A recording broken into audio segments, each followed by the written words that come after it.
Magandang araw po mga idol. Nung araw ng linggo, kasama ko po ang misis ko, napadaan po kami doon sa malapit sa may ilog. Nakita ko po yung mga bata nagkakatuwaan habang naliligo sa ilog. So binidyo ko na rin po sila. Masayang masaya po sila, naliligo sa ilog. Palit-palit po sila ng talon doon sa ilog kasi malalim yung tubig, kasi napaka high tide po. Yan po, talagang masaya. Naalala ko yung aking kabataan mga idol, kasi dati maliit pa kami, dito kami naliligo. Pero ibang iba pa po yung itsura ng ilog noon mga idol, hindi pa ganito. So parang nainggit ako sa mga bata mga idol, nakisali na rin, tumalo na rin ako sa tubig. Ayan mga idol, hindi man mataas yung talon ko, pero at least nagawa ko pa rin. Ayan, masarap maging bata ulit mga idol. Ayan, tumalon pa rin uli ako. Pang! Ang lalim ng tubig mga idol. Ayan, naalala ko yung kabataan ko na dati, minsan 2 beses ako naliligo dito sa ilog. Kasama ko yung mga kalaro ko dati, mga kaklase ko. Minsan di kami pumapasok sa school, naliligo kami dito sa ilog mga idol.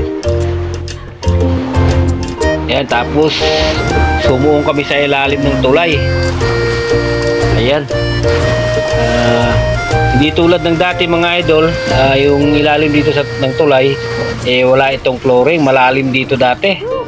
Ngayon naka-box. Dito sa ilalim, pag apak mo, simento na. Binago na yung style ng bridge. Talagang matibay na. Hindi katulad ng dati na yung pinaka pundasyon niya nakabitak-bitak, kaya ginawa uli ng DPWH. Ayan, yung mga bata mga idol, ganito rin kami dati. Kahit low tide mga idol, naliligo kami dito sa ilog. Tapos yun nga, minsan pinapagalitan kami ng nanay namin kasi ang tagal-tagal naming tumigil, na maligo, kasi gustong-gusto namin. Halos buong araw kami nasa ilog. Uwi lang kami sandali, kakain, tapos babalik na naman uli. Ayun, pag ganitong mga edad mga idol, makikita talaga natin yung ngiti sa kanilang mukha na talagang tuwang-tuwa sila sa kanilang ginagawa. Ayan mga idol, nakalabas na kami doon sa ilalim ng tulay. Siyempre, linggo walang pasok, kaya ayan, nabutan ko silang naliligo.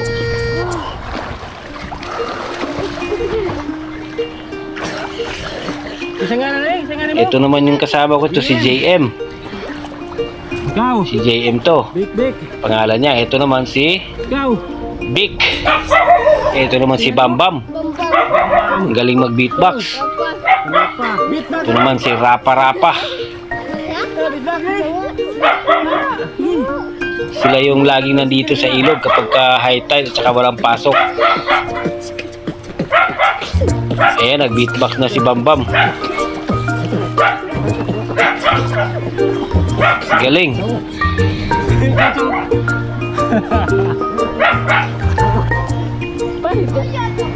Dati naglalaro kami dito ng yung habulan, taya-tayaan.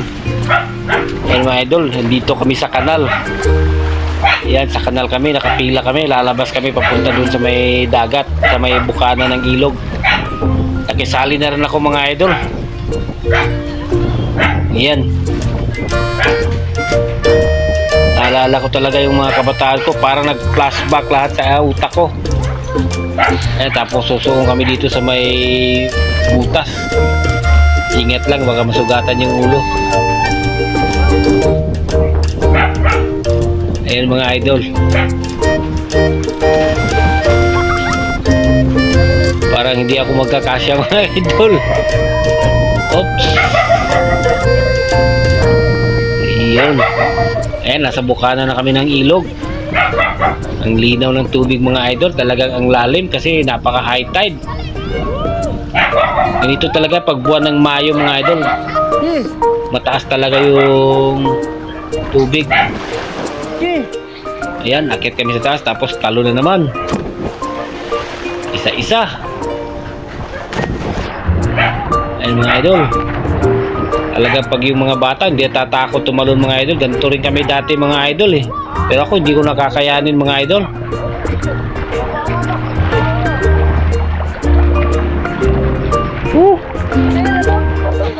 Parang wala lang sa kanila yung tumalon sa mataas na ano, sa dike.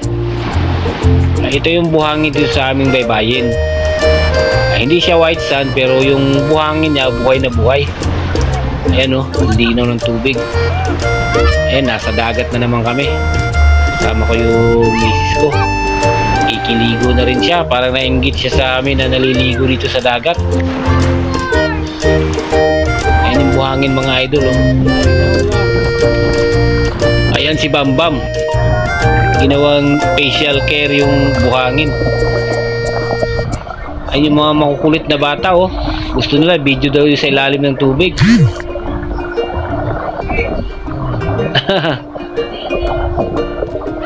Yan, pag ganitong edad talaga mga idol, ganyan, gusto nilang nakasisid talaga sa dagat.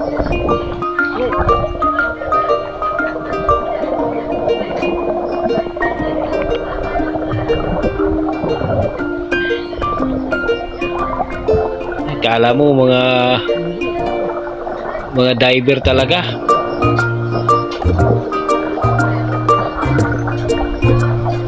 Oh. Ito si Rapa oh.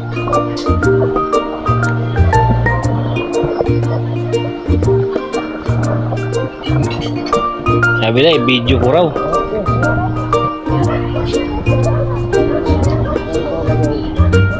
So dito muna ako sa ano, nag selfie video muna kami ng misis ko.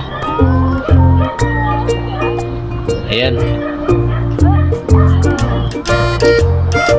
Wala talaga kaming planong maligo ng dagat pero dahil napadaan kami dun sa mga bata, ito yung kinahinatnan. Ito nga palang location namin dito Barangay Butok Oriental, Luway, Bohol. Ito po, Barangay Butok Oriental, Luway, Bohol po. Ayan, sa may likuran po ng Barangay Hall at saka ng covered court.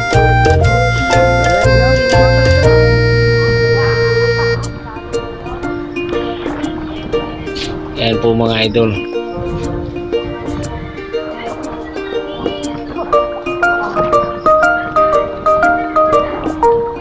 Malinaw po yung tubig dito. Tsaka malapit lang po kami dito sa highway.